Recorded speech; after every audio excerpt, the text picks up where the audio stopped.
Hey everyone, welcome to 996 The Howl for the uninitiated. This is an unedited YouTube vlog discussing everything Arizona Coyotes, and that's it. That was the last time these two teams, Vegas and Arizona, will face as divisional opponents, assuming we all go back to normal in October. And a great way to end it too. Obviously, the Coyotes didn't get both wins, but just as a hockey fan, just good, entertaining hockey. Price of admission was valid. Great, just great hockey to watch. Entertainment, which is what we all want from watching the Coyotes, is entertaining, competitive hockey. No blowouts. Well, if it was a blowout in the Coyotes' favor, we'd all want that. But yes, Friday night, obviously a much better game, a classic Coyotes game, a classic peak Rick Tocchet hockey, where yes, the Coyotes are defending. The other team has a lot of possession, but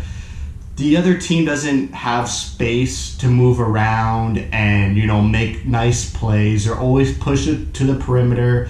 They're always pushed along the boards. They rely on good goaltending, which Adin Hill provided, getting the shutout in the 3-0 victory. And then the Coyotes, they trade chances. They get their chances. Throughout the 60 minutes, the Coyotes were consistent in generating good offense. It was still 1-0 for 40 minutes for the Coyotes until the third period, where I believe Bunting scoring off Schmaltz's rebound. So that was a good game. Defending a lot, but it's comfortable defending, pushing the teams to the perimeter. Not a lot of odd man rushes for Vegas. Only those two, short sort of breakaways for Pacioretty in the first period. But the Coyotes shorted up quickly, and the Vegas Knights couldn't really do much. It couldn't even penetrate the house area for most of that game. And that's just a classic Coyotes win, which we rarely see, but we did see it against the LA Kings last Saturday. So we move on, just 24 hours, after that game. It just shows the inconsistency with the Coyotes. Again, not starting on time. I don't know where this habit came from, but it's been consistent throughout this whole season.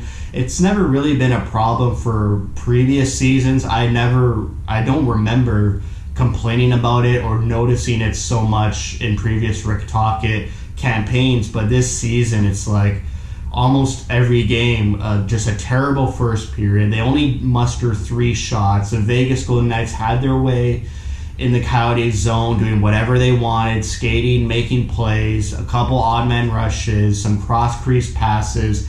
It was just, recipe for disaster. They come out of it, I think, down 1-0, and then in the second period, it started like the first period, but slowly near the end of the second, the Coyotes were starting to generate some offensive momentum, gaining the offensive zone.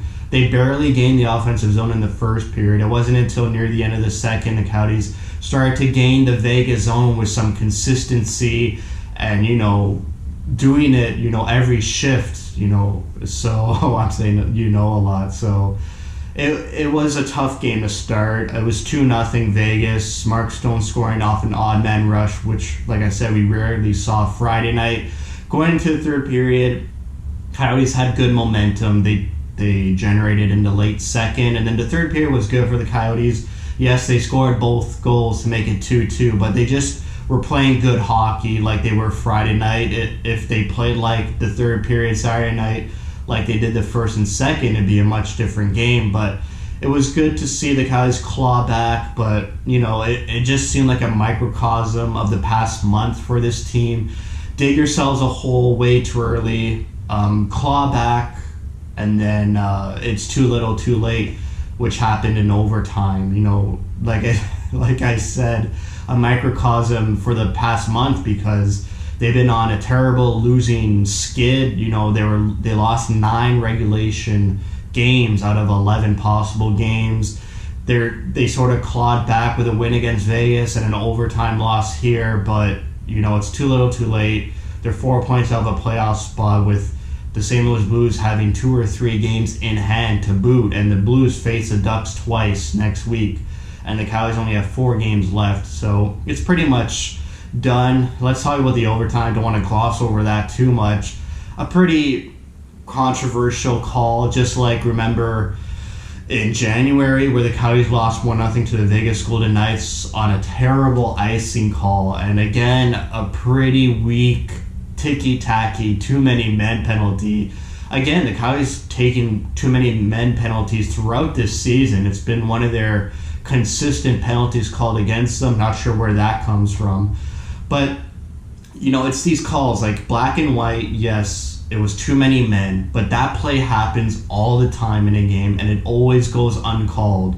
If you look at a screenshot where Chychrun was about 10 feet away from the puck, and Goligoski was like 2 feet away from the bench. Obviously, Goligoski took his sweet ass time getting to the bench, sort of a controller disconnected type play by Goligoski. You got to hustle to the bench. I mean, yeah, that was totally Goligoski's fault for just coasting to the bench, but in reality, even the refs closest to the Coyotes bench didn't make that call. It was a ref behind the Golden Knights net.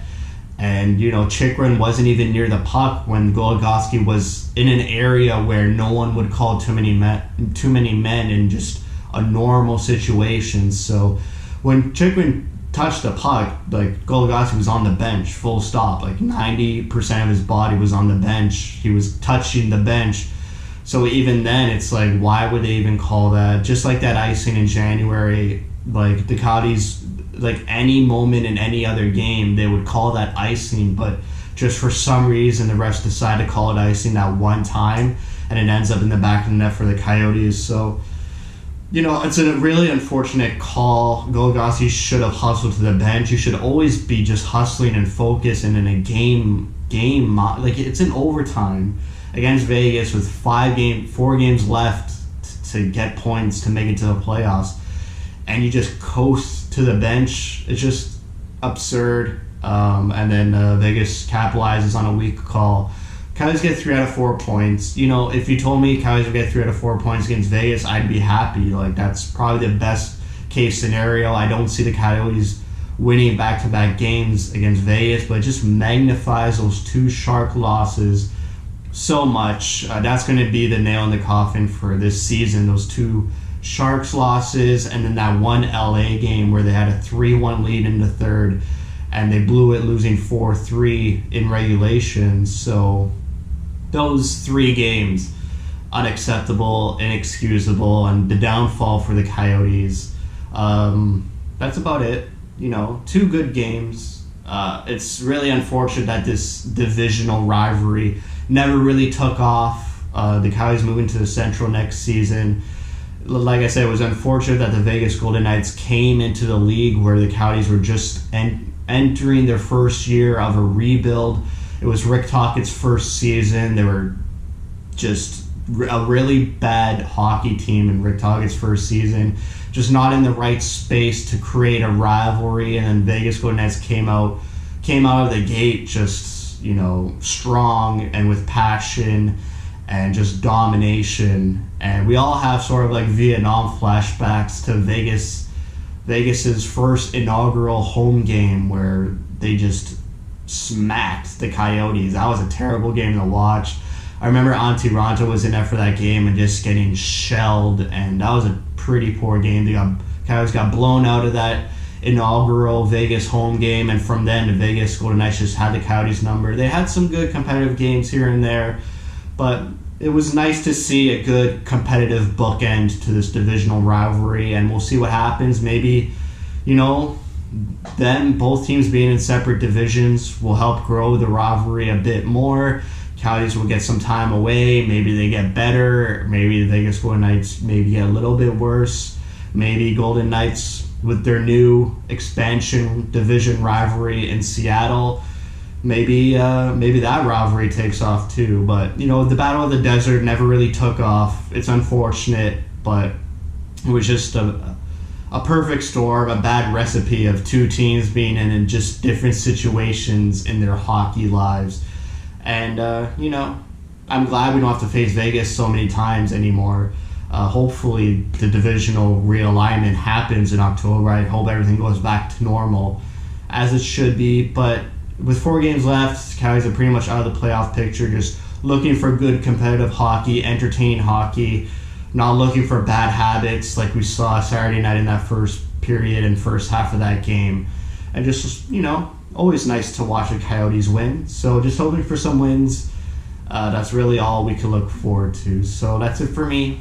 Thank you for watching. If you like what you see, spread the word. And thank you for your support.